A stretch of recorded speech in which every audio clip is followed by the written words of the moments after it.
इसमें कोई दो राय नहीं है कि रियासत पाकिस्तान हर सतह के ऊपर तैयार है।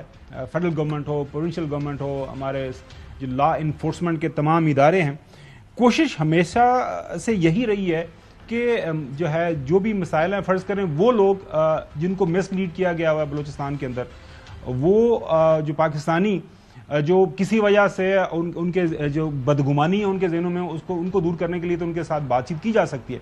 लेकिन अगर कोई हथियार उठा ले, जंग करना शुरू कर दे और इस तरह जो है बसों से शनाख्ती कार्ड निकाल के, देख के, चेक करके इस तरह का खून खराबा करना शुरू कर दे, फिर क्या इसके बाद जो है ऑप्शन रह जाता है रियासत के पास सवाए इसके कि फिर ज़ाहिर है उनका फिर कला कमा करना ज़रूरी हो जाता है। जी बिल्कुल खावर गुमन साहब, अब रियासत ने फैसला कर लिया है कि वो ताकत का इस्तेमाल करेगी। बहुत हो चुका, बहुत ज्यादा अपने पाकिस्तानियों का, अपनी अफवाज के, अपने सिपाहियों का खून जो है वो बह चुका है। एनफ इज एनफ, अब मजीद जो है वो टॉलरेट नहीं किया जाएगा।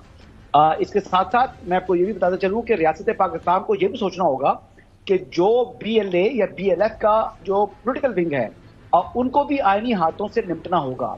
वैसे तो महारंग बलोच जिस अंदाज में एक पोलिटिकल फेस लेकर वो इस्लामाबाद भी उन्होंने मार्च की, अब गवादर भी मार्च की, तो रियासत को सोचना होगा कि आपने इनको भी जो है वो हिरासत में लें, क्योंकि ये लोगों के माइंड्स को पलूट कर रही है और रियासत मुखालिफ लोगों के दबावों में, ज़हनों में, दिलों में फतूर बढ़ रही है।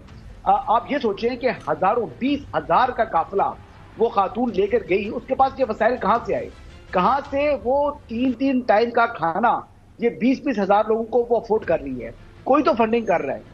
ये सवाल है, बुनियादी सवाल है, ये रियासत से पूछने वाला सवाल है कि अगर उनके इल्म में है कि इनके एक्सटर्नल जो ऐसे पाकिस्तान मुखालिफ जो लोग हैं, जो ग्रोह हैं, उनके साथ अगर इसके राब्ते हैं, तो फिर खामोशी किस बात का इंतजार कर रही है रियासत पाकिस्तान? तो ये अब फैसला साथ घड़ी आ चुकी है।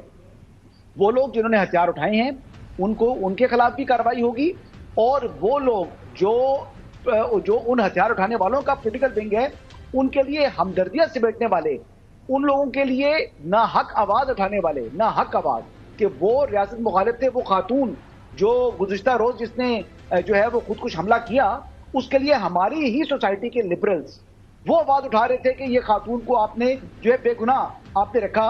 कल BLA की प्रेस रिलीज आ गई कि उस खातून ने जो है वो सुसाइड हमला कर दिया, और कितने नाहक जो है वो लोगों की जान जो है वो ले गई, वो खुद भी मरी और लोगों भी मार दिया।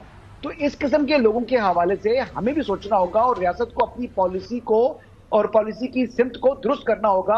और मेरे ख्याल के मुताबिक ये डिसाइड हो चुका है फेडरल गवर्नमेंट के लेवल के ऊपर और प्रोविंशियल गवर्नमेंट के लेवल के ऊपर कि अब एनफ इज एनफ हो चुका है। अब हमने इस मामले को मजीद बर्दाश्त नहीं करना, अब कार्रवाई की घड़ी आ चुकी है। बिल्कुल सही है नाज़रीन, ये बुनियादी तौर पर प्रोविंशियल गवर्नमेंट की जिम्मेदारी है कि वहाँ पे जो भी लोग रियासत के खिलाफ हैं, पाकिस्तान के कवानीन जो है आइन की खिलाफ वर्जी कर रहे हैं, उनके खिलाफ बिल्कुल जो केसेस होनी चाहिए, प्रोसिक्यूशन होनी चाहिए, फ्री एंड फेयर ट्रायल के बाद उनको करार वाक़या ही सलाह मिलनी चाहिए।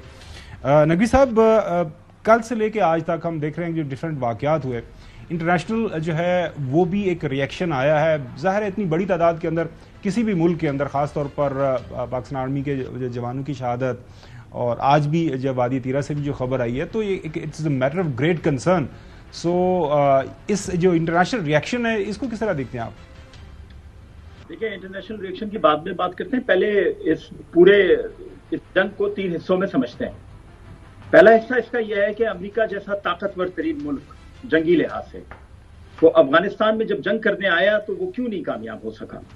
क्योंकि जिन लोगों से उसकी जंग थी वो सब पहाड़ों पे रहते थे, पहाड़ों से उतरते थे, हमले करते थे, वापस पहाड़ों पे चढ़ जाते। यही सब कुछ बलूचिस्तान और KP में हो रहा है। जो लोग इस दहशतगर्दी में मुलव्विस हैं, उनका ठिकाना पहाड़ों के अंदर है, पहाड़ों की गारों में है, पहाड़ों के ऊपर। नकवी साहब, मैं थोड़ी देर के लिए आपको रोकूंगा। हमारे पास वज़ीर